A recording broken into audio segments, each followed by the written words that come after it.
Nepotism is when your surname gets you on the roster before your jump shot does. Bronny James isn't just another rookie. He's the poster child for the NBA's nepotism debate, the name that sparks more arguments on sports shows than, is LeBron the GOAT? And honestly, that's saying something.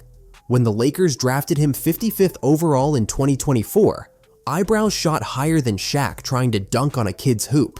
Bronny's stats at USC were, let's just say they weren't breaking any record books. So naturally, critics shouted, if his last name were Smith, he'd be playing Fortnite, not NBA basketball.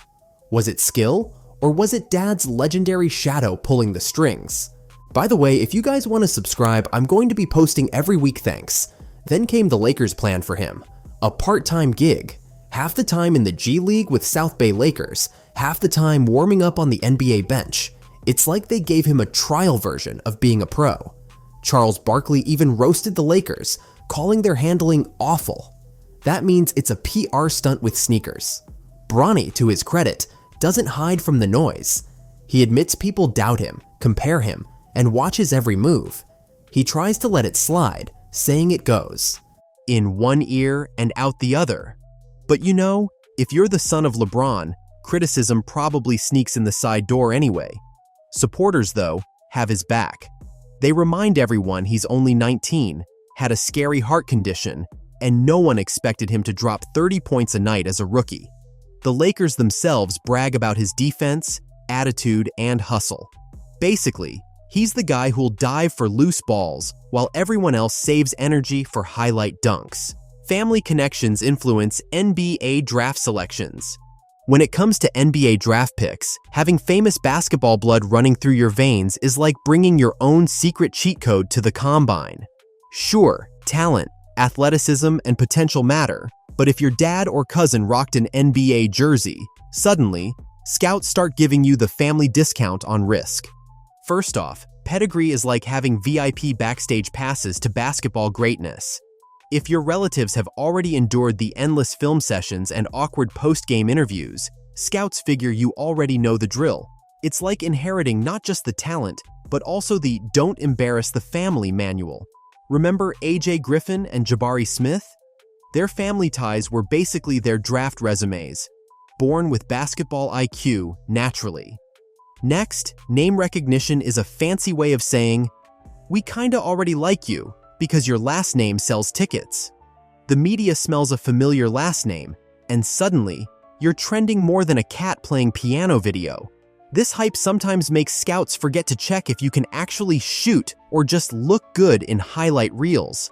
Andrew Wiggins and Domantas Sabonis have this glow-up effect, where lineage means you get to start with more credibility and fewer rookie mistakes going public.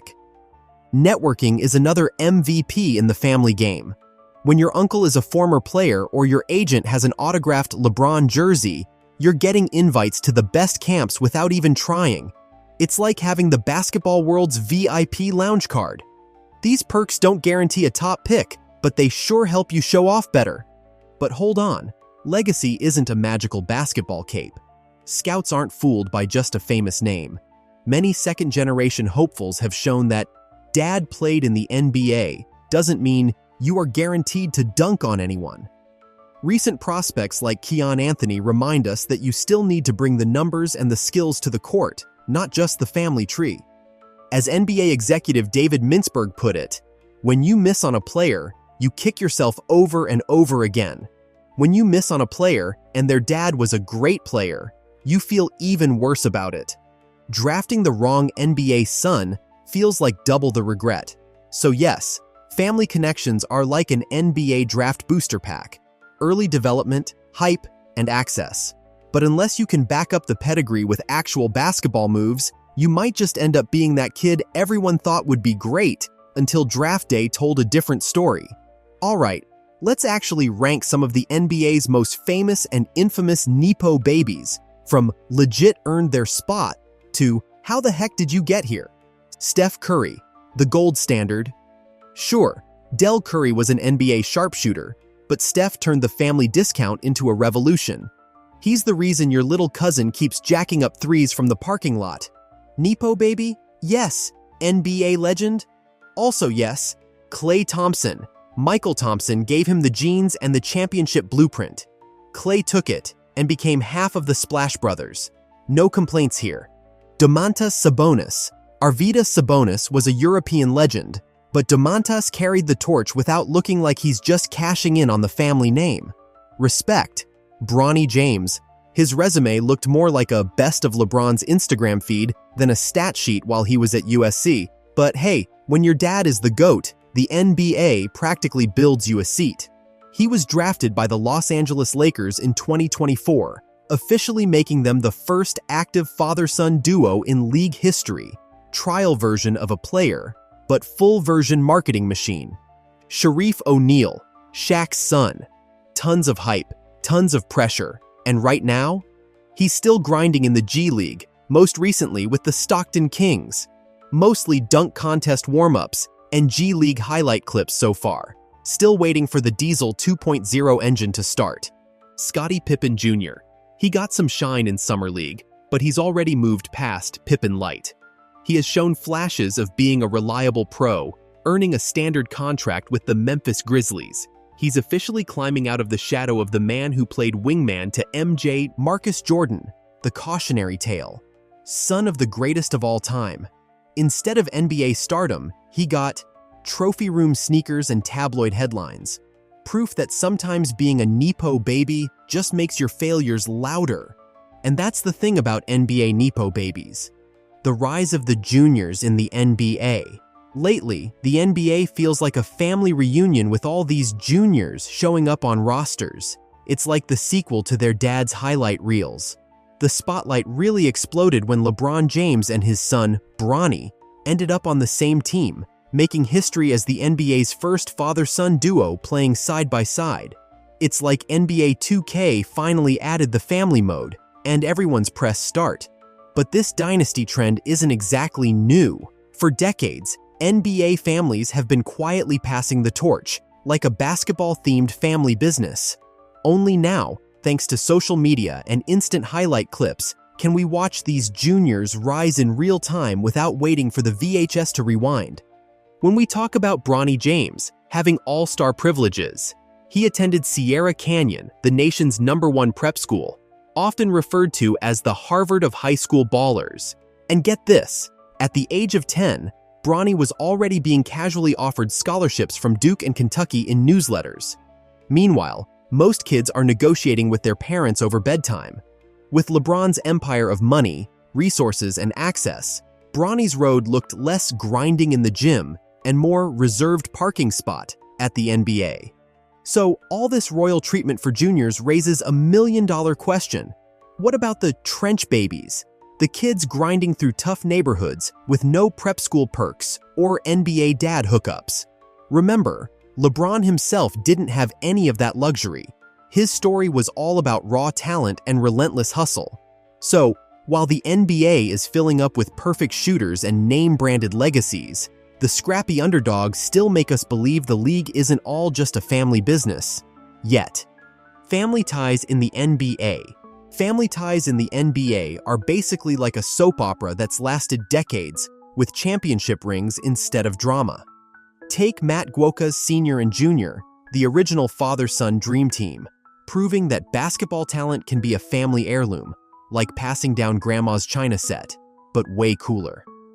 Fast forward to the Thompsons, where Michael was busy collecting Lakers rings in the 80s, and his son Klay became the splash brother who can shoot lights out better than your home electrician ever could. It's as if basketball skills were genetically pre-installed, requiring no extra patch. Then there's the Barry clan.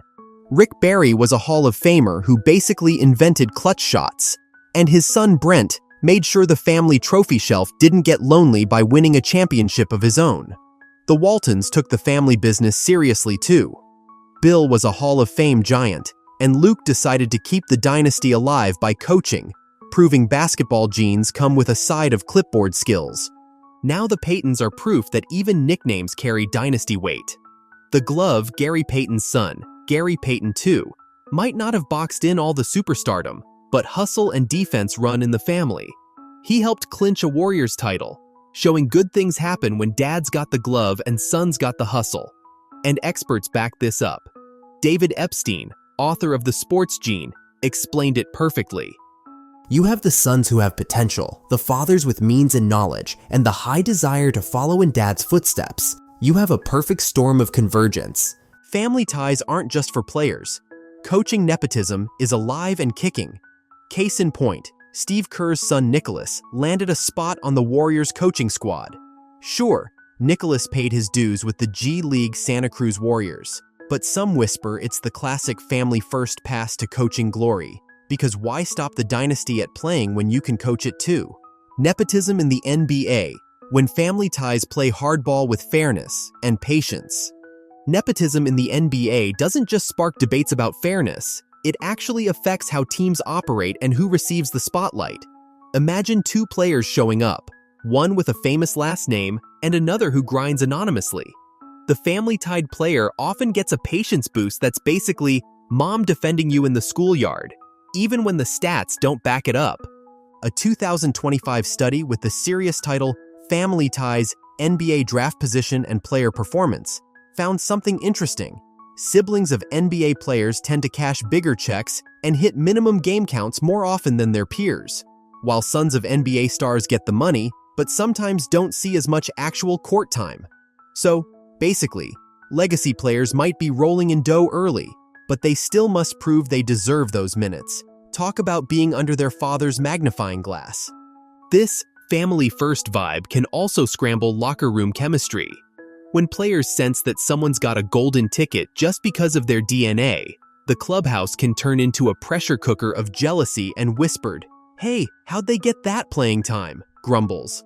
Bronny James's guaranteed contract, for example, raised more eyebrows than an NBA referee's whistle. Critics argue it sidelines players who actually earned their spot, turning team trust into a game of who's really carrying the load. On the development side, nepotism can turn coaching decisions into a juggling act. Coaches might tiptoe around legacy players, protecting minutes here, sending them to the G League there, turning what should be straight-up meritocracy into a family-friendly episode of The Bachelor NBA edition. Bronny's mix of G League and limited NBA exposure is like a case study in this tug-of-war. Ultimately, nepotism can sneak into the team culture like an uninvited guest, shaking player trust and motivation. When front offices seem to play favorites, other players start thinking, why hustle when the family name gets you the VIP pass?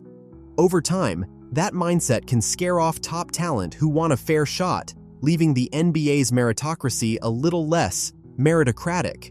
Is nepotism always a bad thing?